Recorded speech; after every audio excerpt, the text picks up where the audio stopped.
কিয়ামতের ওই কঠিন ময়দানে 7 শ্রেণীর ব্যক্তিকে রব্বুল আলামিন তার আরশের নিচে ছায়া দিবেন।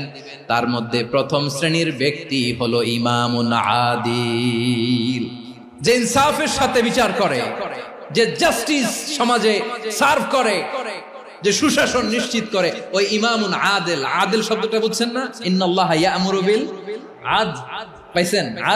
আদিল। 7 শ্রেণীর ব্যক্তিকে আল্লাহ তাআলা সুশীতল আরশের নিচে ছায়া দিবেন, যেদিন তার দেয়া ছায়া ছাড়া কোনো ছায়া থাকবে না। এর প্রথম হচ্ছে ইমামুন আদিল, ন্যায়পরায়ণ শাসক। চিল্লায় বলেন সুবহানাল্লাহ।